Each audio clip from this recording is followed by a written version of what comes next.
मैं अशु और आप देख रहे थे न्यूज़ पोस्ट। आज मैं खड़ी हूँ झारखंड के पुराने विधानसभा परिसर में। आप देख सकते हैं कि ये जो मेरे पीछे क्लब है विधायक क्लब हॉल, यहाँ पे दो बड़े राजनीतिक घटनाक्रम के कार्यक्रम हो रहे हैं। पहला जो कार्यक्रम है वो जेएमएम के पूर्व विधायक अमित महतो का है। उन्होंने जब जेएमएम से इस्तीफा दिया था उसके बाद उन्होंने आज अपनी एक नई पार्टी खतियानी झारखंड पार्टी का ऐलान कर दिया है, घोषणा कर दी है। और जो दूसरा कार्यक्रम है वो राजनीति के बड़े घराने से जुड़ा हुआ है। जी हाँ, गुरुजी यानी शिबू सोरेन की जो तीसरी पीढ़ी है, उनकी पोती जयश्री सोरेन अब राजनीति में खुलकर सामने आ चुकी। मैम, आपके दादाजी की पार्टी है जेएमएम और आपके सदस्य, आपके घर के सदस्य इतने सारे जो राजनीति में है जेएमएम में, उसके बाद भी एक अलग संगठन बनाने की ज़रूरत पड़ी, क्यों? ये बस एक सामाजिक संगठन है जो मैंने और मेरी बहन ने बनाया है मेरे पापा के नाम पे।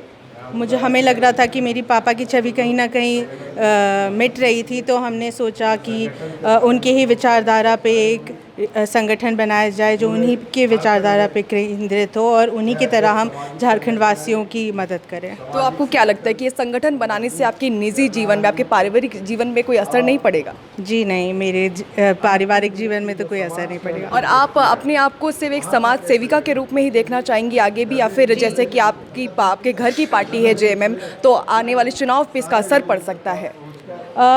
उन लोग तो अपना चुनाव देखेंगे, लेकिन हम बस सामाजिक कार्य में ही ध्यान देंगे। जैसे कि आज ये दुर्गा से सुरेन सेना का ये पहला सम्मेलन था रांची में, तो यहाँ पे आज क्या बड़े फैसले लिए गए? किन किन क्षेत्रों में आप लोग काम करें? हमने बस संगठन को कैसे मजबूत बनाना है उनके बारे में बात की, कार्यालय स्थापना के बारे में बात की, और किस तरह से हम आगे काम करेंगे, किस तरह से लोगों से जुड़ेंगे, किस तरह से उनका हौसला बढ़ाएंगे, उनकी आवाज़ बुलंद करेंगे। इन्हीं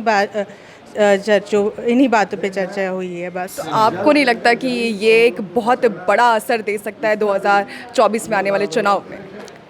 मुझे तो नहीं पता, वो तो 2024 ही बताएगा क्या होने वाला है। जी, और मैं ये आपसे जानना चाहती हूँ कि आपको लगता है कि आपकी माँ भी आपके विधायक हैं, आपके दादाजी भी सांसद हैं, खुद आपके चाचा मुख्यमंत्री हैं, क्या 4 लोग कम पड़ रहे थे जो आपको इतना बड़ा कदम उठाने की ज़रूरत पड़ी? एक तरह से अगर आप देखा जाए तो अगर मैं डायरेक्टली उनके पास जाती हूँ तो मुझे एक सिल्वर प्लेटर में राजनीति सर्व करके दी जा रही है। अभी मैं खुद मेहनत करके लोगों से जुड़ करके उनकी दुख, उनकी समस्याओं को ज़मीनी स्तर से जान करके देखती हूँ क्या आगे होता है। अभी तो सामाजिक कार्यों में ही मेरे को बीइंग अ समाज सेविका, क्या आप लोगों के बीच में जा कर के उनकी प्रॉब्लम्स को ईजिली सुन पाती हैं? अभी तो जाना बाकी है लोगों के सामने। जितने लोगों के पास मैं गई, मैंने सुनी, मैं समझी भी उन्हें।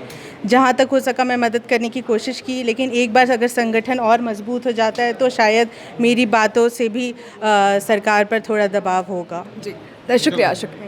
तो देखा आपने कि किस तरीके से जयश्री ने बताया कि वो सिर्फ समाज सेविका के तौर पे अपने आप को आगे भी देखना चाहेंगी, वो राजनीति में नहीं जाना चाहती, क्योंकि वो अपने आप को स्टार किड्स की तरह जेएमएम की क्या कहते हैं सदस्य नहीं अपने आप को देखना चाहती हैं। वो एक अलग तौर पे एक राजनीति को नहीं दर्शाना चाहेंगी और सिर्फ समाज सेविका के रूप में वो आने वाले समय में झारखंड के लोगों के लिए सिर्फ कार्य करती रहेंगी। ऐसी राजनीतिक हलचल के लिए देखते रहिए द न्यूज़ पोस्ट।